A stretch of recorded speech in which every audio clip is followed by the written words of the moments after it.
10 years ago, when my then fiancé, now husband, and I were 22 and 23, he cheated on me. He had an emotional affair with a fellow student. When he admitted to it, I was devastated and we separated for a while. During that time, I had an amazing therapist who helped me through the whole thing. I'd been in therapy for a while and she suggested I bring my partner into some sessions. The reason was simple: if we decided to stay together, it would help us work through it. And if I decided to end things, it would help me come to peace with it and not obsess over it. Honestly, the sessions were incredible. If any of you are in a similar situation, I highly recommend doing what I did, especially if you have a therapist who's unbiased and can really help you understand complex emotions and situations. After about 3 sessions, we discovered that both of us were more complicated than we'd realized. There was something deeply broken in my partner that he didn't even know about at the time. I won't say too much about it, but we uncovered the root cause of his behavior, which involved trauma from his past. He started therapy himself and my therapist referred us to a couples counselor. We went through a lot of therapy. At one point, our individual sessions weren't even about our relationship anymore, but about ourselves. We stayed separated during this time.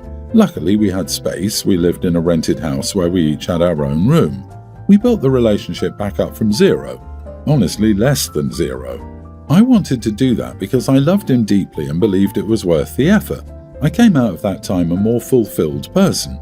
I saw that our relationship had been suffering from certain things, and I also learned that some of those issues were due to my own unresolved trauma as well. I didn't realize how much I'd buried my emotions from my childhood until therapy helped me see it, and through it all my partner stood by me. It's been 10 years since all that happened and we're very happy now. We've moved from a rented house to owning an apartment, and we have 2 amazing cats and a tiny, socially anxious dog. One important thing is that I never told my family about his affair. I've never felt comfortable with them. They use everything against you, even positive things, and spin it to make you feel terrible. Plus, I didn't know where I stood when it first happened. I didn't want anyone influencing my decision. My siblings are the type who say cheaters deserve to be punished, and my parents are the kind who think cheating is just something men do. I wanted to make my own choice. So here's what happened recently. My sister lost her job and decided to move to my city. She stayed with us for a month while going to job interviews and apartment viewings. During this time, my husband and I decided to take a short vacation, and my sister offered to look after the pets and the apartment while we were gone. We returned last week and my sister was sitting at the kitchen table with a stack of printed papers. The moment we walked in, she threw water in my husband's face and started screaming at him. I managed to calm her down and asked her what the heck was going on. She told me she found out about his affair and showed me proof. It was indeed proof of his affair from 10 years ago. She had somehow found his old therapy notes, written diary style, from right after the affair happened. He'd already shown them to me years ago, so I knew exactly what they said. I explained to her that this was all old news, that we'd worked through it and that we were in a good place, but she wouldn't accept that I'd forgiven him. She kept yelling at him, calling him a disgusting liar, among other insults. Then she crossed a line. She started mocking his past trauma, the same trauma we'd uncovered during therapy. These were 2 very serious incidents from his childhood and young adult life, and she told him he deserved everything that had happened to him and more. That was the last straw. I was furious. Not only because she violated his privacy by reading his therapy notes, but because she mocked his trauma so cruelly. On top of that, she told the entire family about both his affair and his trauma, which was a deeply personal issue that she had no right to share. Now my whole family knows, and they've been harassing me non-stop. I told my sister she crossed a huge boundary and that I needed space from her. I asked her to leave, and now my family is upset with me, saying I'm overreacting and that she was looking out for me. But from my perspective, she had no right to interfere in something that happened 10 years ago that we'd already resolved. Plus, the way she ridiculed my husband's trauma was beyond cruel. So, am I the idiot for cutting her off? Wow, not the idiot. You and your husband both worked through the affair and your respective traumas, and you forgave him. Your sister crossed a huge boundary when you were doing her a huge favour. What the heck? Who snoops through their sisters' and brother-in-law's private things? Your sister's reaction and words were cruel and immature. Your family's reaction is also appalling. Tell them it's none of their business, and if they bring it up again, you'll go no contact or low contact with all of them. Definitely go no contact with your sister. She's an awful human. Some people do those kinds of things. My mother-in-law, who's been dead for years and years, because I'm old, used to let herself in our house with the spare key that we had outside. I came home one day to find her sitting at my dining room table. She had opened sealed mail with bills and bank statements in it and just wanted to have a normal conversation, discuss what she saw, and ask me things about what she'd read, like it was perfectly normal. It wasn't. I put my foot down. The key was no longer outside, and our relationship was never quite the same for the 25 years before she died. Some people have absolutely no boundaries. None whatsoever. Honey, your family seems awful. They don't care about your happiness. They only care about what they want. When OP said she knew about the notes and they worked through it, her sister immediately escalated and went after her husband's trauma to get a response. She's a psycho. I wouldn't let that person near me ever again. Forget your sister and her flying monkeys. She's probably jealous of your thriving marriage since she drove all her partners away by being a nosy witch. My husband died last year and it hit my oldest, Carson, nearly adult male, really hard. They were always really close, even after Carson came out a couple of years ago. Both of them had a passion for cars, bikes, and practically any motor vehicle. They bonded over it while they would fix and repair old cars and bikes, and sometimes Carson's boyfriend, Thomas, nearly adult male, and another gearhead would help out. Initially, Carson wanted to be a doctor like his dad. We even set up a college fund that would cover medical school. We're almost a quarter into his senior year, and last week he told me that he doesn't want to go to college anymore. He wants to go to an auto mechanic school with Thomas and then open a garage with him. He asked me if I'd let him use his college fund for that. Now, his college fund isn't officially labelled as such, so there's no penalty for using it, but I want him to go to an actual school and do something with his life. The kid makes straight A's and is wicked smart. He's getting athletic and academic scholarships. I told him no and my reasons why. He tells me I'm not being fair trying to control his life like that. He yells at me that I can't force him to be a doctor. I try to explain that he doesn't have to be one, but I just want him to get an actual degree and make real money, rather than probably getting stuck just fixing cars. He tells me it's the way he still feels close to his dad and that he would have understood. He just takes off to Thomas's afterward and now he's barely talking to me. Am I the idiot? You are the idiot. I want him to go to an actual school and do something with his life. There are actual auto mechanic schools, and they're very good at preparing schools for a career in auto repair. Why are you stuck on a college that is going to cost hundreds of thousands for a degree that most get is really overpriced and frankly useless? His passion involves things mechanical, so let him follow his dream. But what I would compromise on is insist that he gets a business and accounting education if he wants to open a shop. With those two things, he's sure to be a success. Have you seen the rates for good mechanics? Depending on what he does, he can earn well over $100 an hour. I pay the mechanic who works on our rigs $145. You're just a snob who thinks mechanics and other blue collars are beneath you. You're trying to make your son lead the life that you envision for him. However, he is a real person who has his own interests and life vision. Everyone is ignoring the main issue here. This is not about trades versus college. This is about a grieving teenager who wants a connection to his father. He's making a very emotional, impulsive decision about his future because he misses his father. So can everyone please just shut up about OP's elitist attitude and instead tell her to be there for her kid? OP, your son is in shock and enormous grief. I would suggest counselling and some time. There's a reason people tell you not to make life-altering changes after losing someone close.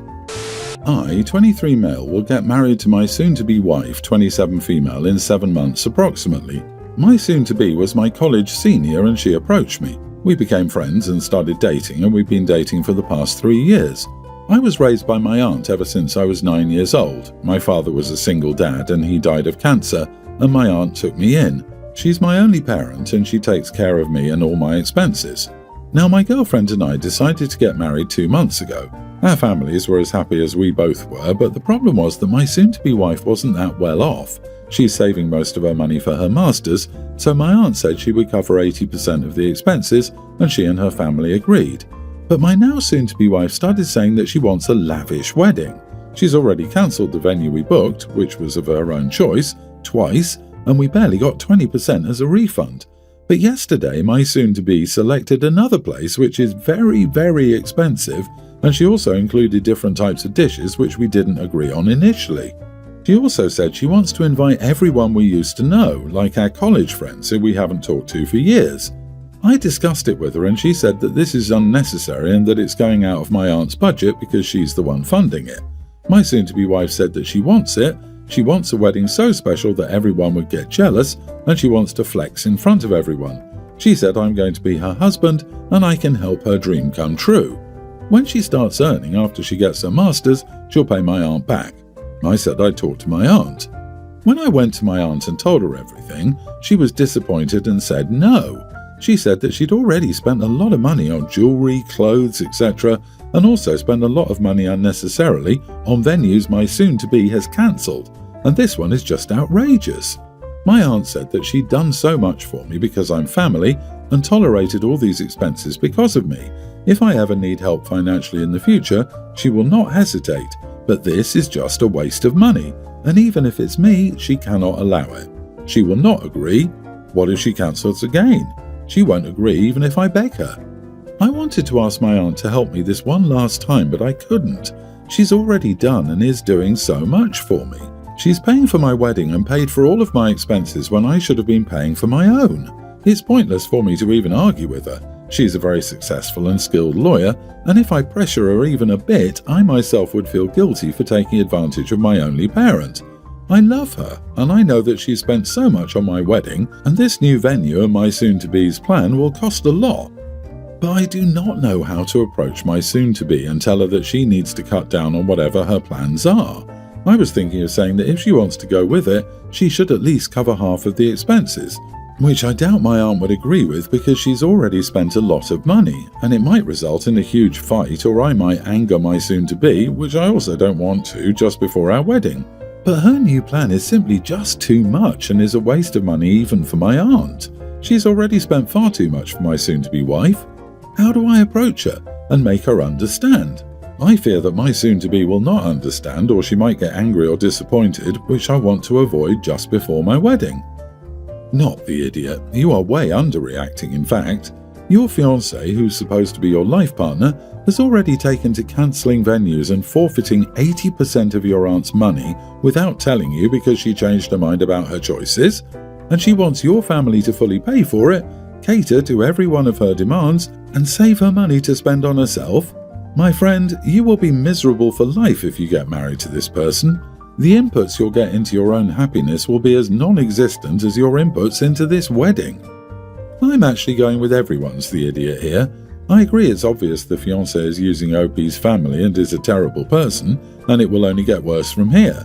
However, OP is a huge idiot and needs to be held accountable for allowing his aunt, who has raised him by herself, to be used and taken advantage of by his fiancé. Even now he's more worried about disappointing or making her angry than seeing how she's mistreated his aunt by cancelling twice and then had the audacity to ask the aunt for more. OP is not ready for marriage.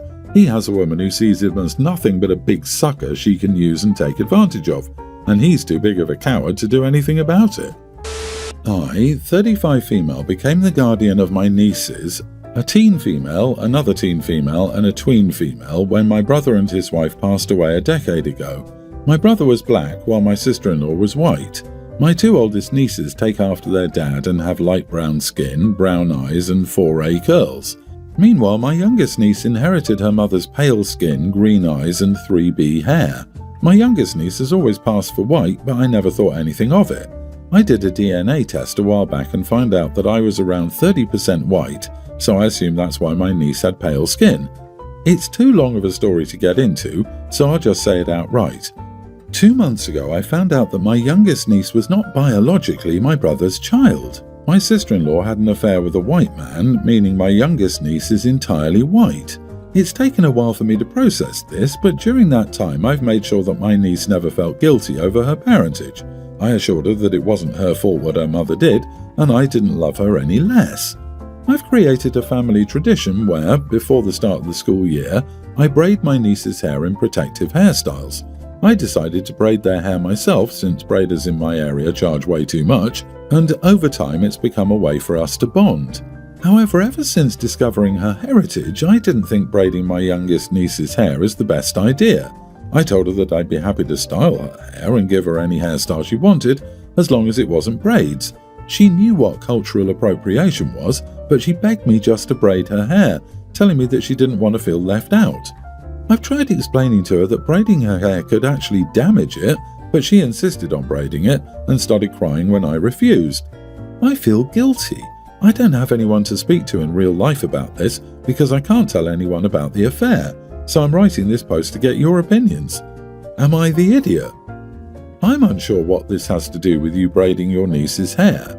Either her hair texture can handle braids or it cannot. Since you've been braiding her hair for a decade, you already know her hair can withstand braids. Your niece is being raised within your culture. Participating in the culture you're raised in isn't cultural appropriation. We all know the real reason why her history matters. You know too. Please seek therapy so that you can find a way to still love and care for your niece. You are the idiot. The kid is a tween. You are her parental figure. Give her braids if she wants to instead of making her feel excluded from her family. Can you understand how isolating and lonely that must feel for her?